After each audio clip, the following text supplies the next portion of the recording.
जैसे कि ये जो मुद्दा है ये उत्तर प्रदेश या नॉर्थ इंडिया का मुद्दा नहीं है, पूरे भारत का मुद्दा है। कश्मीर से लेकर कन्याकुमारी, महाराष्ट्र, गुजरात से लेकर अरुणाचल प्रदेश तक का मुद्दा है। और आज हमारे बीच में बड़ी दूर से चलकर आए हैं, त्रिपुरा से हमारे बीच में आज महाराज प्रद्योत जी मौजूद हैं। मैं सबसे पहले तो आपका स्वागत करूंगा और धन्यवाद देना चाहूंगा कि आपने अपना कीमती समय निकाला और इतने महत्वपूर्ण मुद्दे पर आज आप हमारे बीच में हैं। और मुझे लगता है कि भारत के उस जगह की आवाज़ को हमेशा दबाने की काम किया जाता है, उसकी बात को सुनने का काम नहीं किया जाता। तो उसकी आवाज़ आज यहाँ गूंजनी चाहिए दिल्ली में, ताकि बहरे हाकिमों को ये पता चल सके कि देश में सब कुछ ठीक नहीं है। बहुत बहुत धन्यवाद।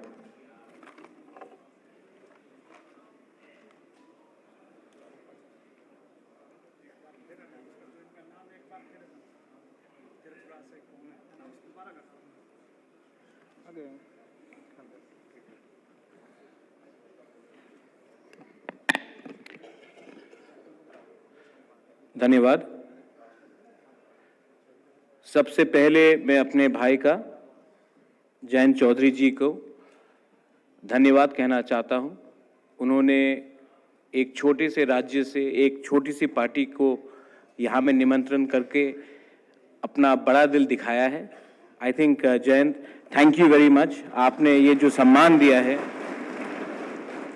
ये उसी विचारधारा से है कि आप जितने भी पिछड़े वर्ग से हो, कितनी भी छोटी जगह से हो, कितनी भी छोटे राज्य से हो, तभी भी आपका दर्जा सबके लिए एक ही है।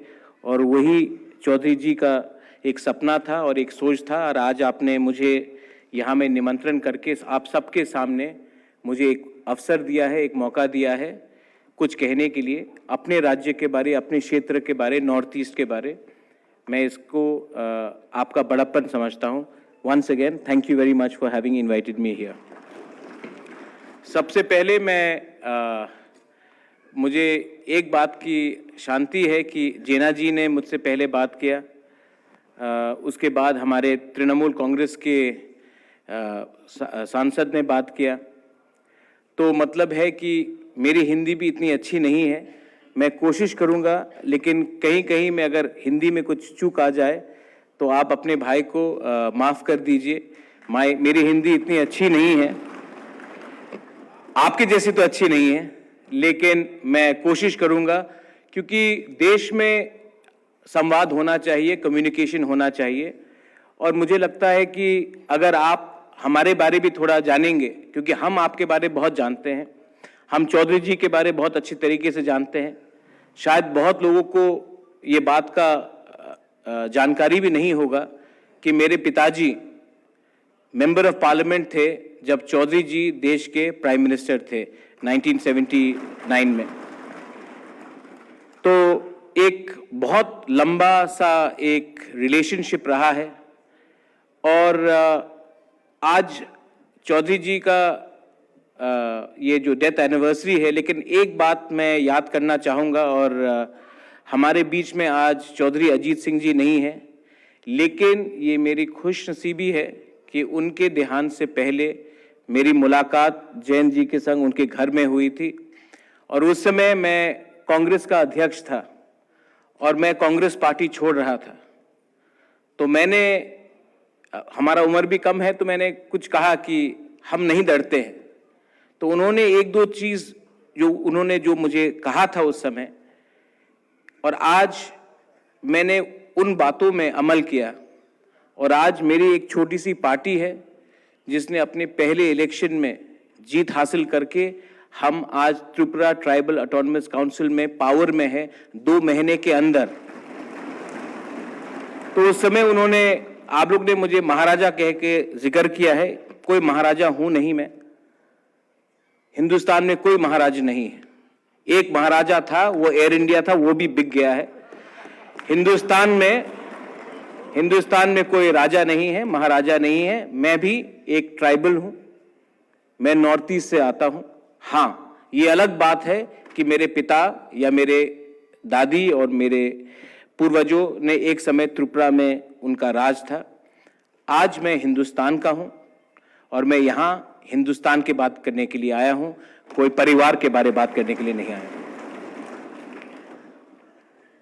तो ये नॉर्थ ईस्ट में शायद आप लोग, बहुत लोग को शायद मालूम नहीं होगा कि नॉर्थ ईस्ट एक ऐसा क्षेत्र है जहां में हमारा पड़ोसी बांग्लादेश है, म्यांमार है, चाइना है, भूटान है, और बहुत लोग बोलते हैं तिब्बत है जो चाइना है।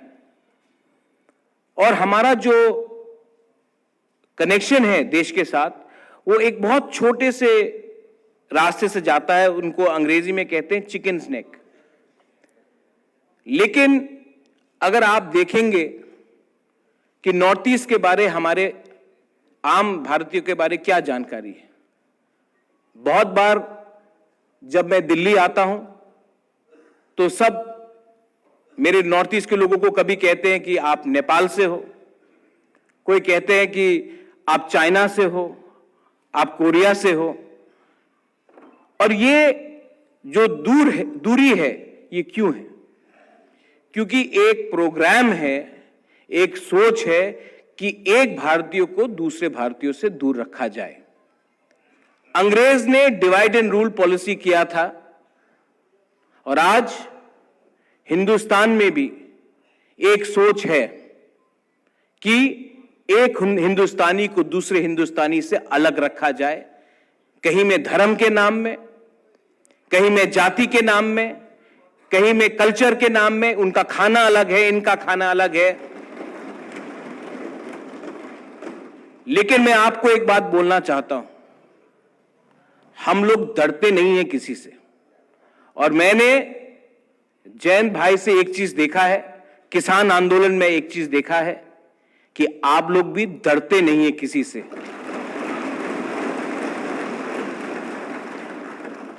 जो भी शासन, अभी मुझसे पहले शरद यादव जी ने एक बात कहा था कि सिचुएशन इस देश में ऐसा आ चुका है कि इमरजेंसी से खराब है। ये जो परिस्थिति है क्यों है? ये भय से ये परिस्थिति बनता है। अगर हिंदुस्तान में, अगर भारत में हमें डेमोक्रेसी ट्रू फॉर्म में चाहिए, तो आपको, आपकी संख्या जितनी भी कम हो कुछ फर्क नहीं पड़ता है, आपको एक रहना पड़ेगा। आपको निडर होकर न्याय के लिए लड़ना पड़ेगा। बहुत लोग कहते हैं कि आपकी संख्या तो बहुत कम है, आप तो नॉर्थ ईस्ट से है, आपकी संख्या बहुत कम है। लेकिन संख्या सोच से बड़ी नहीं होती है।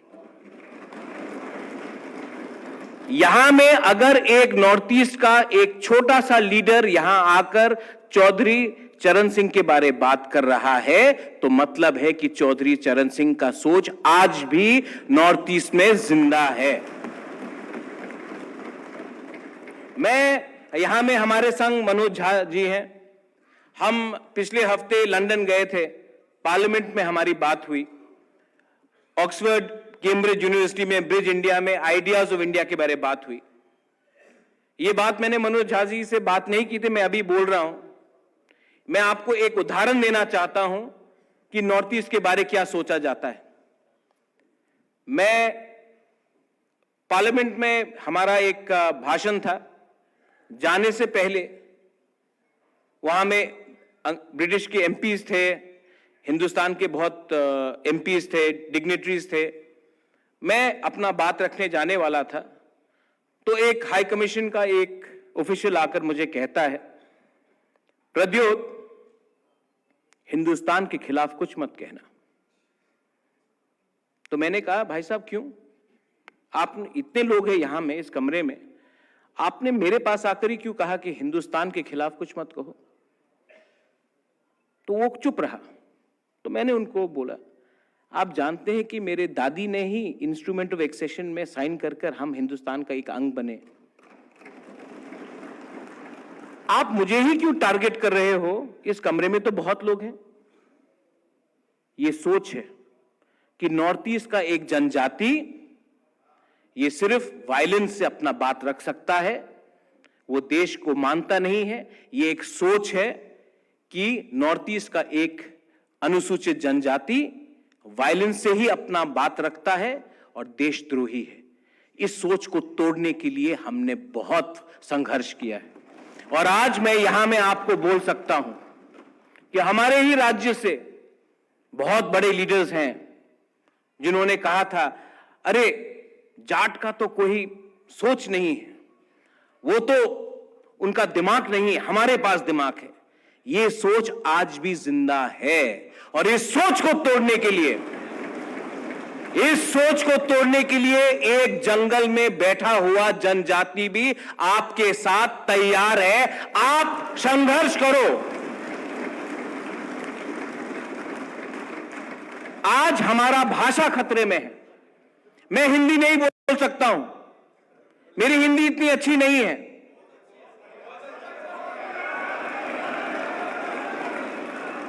लेकिन मैं हिंदी से आपसे संवाद कर रहा हूं। लेकिन मेरा भी एक भाषा है कोकबोरोक, जो टिबेटो बर्मीज है।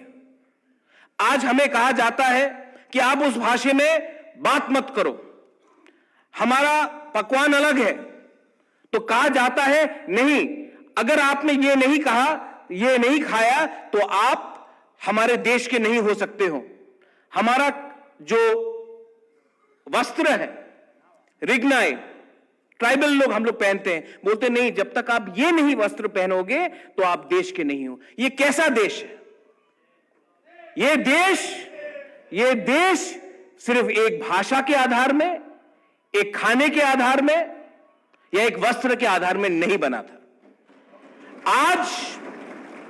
आज नॉर्थ ईस्ट के बारे कोई बात नहीं करता है। दिल्ली में खान मार्केट में क्या हुआ है उसके बारे सब बात करते हैं। आज गांव के बारे कोई बात नहीं करता है। मुझे लगता था कि नॉर्थ ईस्ट दूर है, आज यहां आकर सुनने में मुझे लगता है कि हरियाणा, उत्तर प्रदेश का गांव, पंजाब का गांव, राजस्थान का गांव भी दिल्ली से दूर हो चुका है। मैं यहां से वापस नॉर्थ ईस्ट जाऊंगा और मैं ये बोलूंगा कि हम तो छोटे हैं, लेकिन छोटे असल में वो है जो आज सत्ते में है, क्योंकि उनका दिल, उनका सोच छोटा है। चौधरी चरण सिंह जी का सोच, his ideas is even more stronger today when I see Mr. Jena ji talking from Odisha, when I see someone talking from Bengal, when I see Yogendra Yadav ji, जब मैं आप सबको देखता हूं तो मुझे एक बात से मुझे मोटिवेशन, प्रोत्साहन मिलता है कि प्रद्योत वापस त्रिपुरा जाओ और वापस लड़ो, क्योंकि आप अकेले नहीं हो। और मैं आपको बोलना चाहता हूं, ये जो आपका संघर्ष है, ये जो आपका सोच, आप कायम रखिए। इस जंग में अगर मैं अपने आप को राजा समझूंगा तो मैं हारूंगा। अगर मैं आपके संग इस जंग में मैंने आपको अकेला छोड़ा तो मैं हारूंगा, क्योंकि अकेले बांटकर ये जीतते हैं। इसके लिए मैं आपको बोलना चाहता हूं, मेरा भाई है यहां में, इस भाई के लिए मैं त्रिपुरा से यहां आया हूं और इस भाई को मैं एक दिन देखना चाहता हूं जहां में चौधरी चरण सिंह जी थे।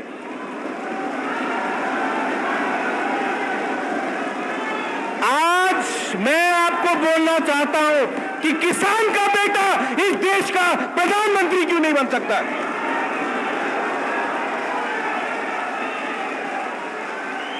एक उड़ीसा से एक व्यक्ति इस देश का प्रधानमंत्री क्यों नहीं बन सकता? ये देश को अगर आपको बचाना है, जयंत चौधरी, मुझे सुनाई नहीं दे पड़ा भाई।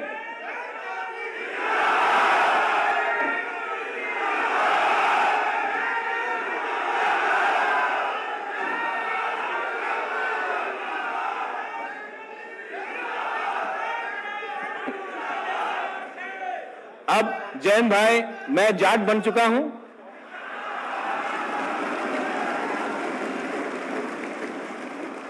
आप सबको भी मैं ट्राइबल बनाकर छोड़ूंगा। इतना ही बात रख के मैं आप सबको कहना चाहता हूं कि मैं आपका आभारी हूं।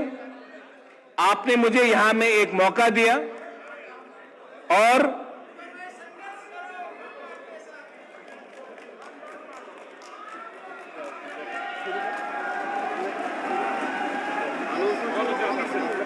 थोड़ी सी पीछे रहे। हरी ले, ले हरी बात पकड़िए से पकड़। वेरी वेल सेट सर, बहुत ही बढ़िया जी, बहुत बढ़िया, गजब, सारी महफिल गजब, बहुत बढ़िया। सोच रहे थे बाद में मिलेंगे लेकिन take the number and will come to visit you.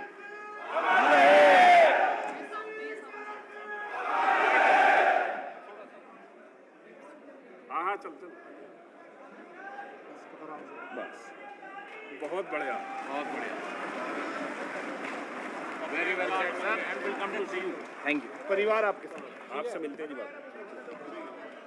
भाई साहब, मैं यही बोलकर अपना बात आज यहां में समाप्त करता हूं। मैं आया था यहां में नॉर्थ ईस्ट से एक जनजाति लीडर बनके, मैं वापस एक जाट बनके जा रहा हूं, किसान बनके जा रहा हूं। एक ही विनती है, मेरे भाई को आप ऐसा दर्जा दीजिए, क्योंकि इनका ये ईमानदार इंसान है, आज तक इनके अंदर अहंकार नहीं है और इनके अंदर, किसी ने कहा कूल है, मैं कहता हूं बहुत कूल हैं आप। और जितने शांत हैं आप, उतने अंदर उनका अंदर एक सोच भी है और एक ड्राइव भी है कि ये अपने पार्टी को, अपने देश को, अपने भाई को, अपने बहन को आगे ले जाएगा। बेलाइनो हमबाय, धन्यवाद। Once again thank you very much.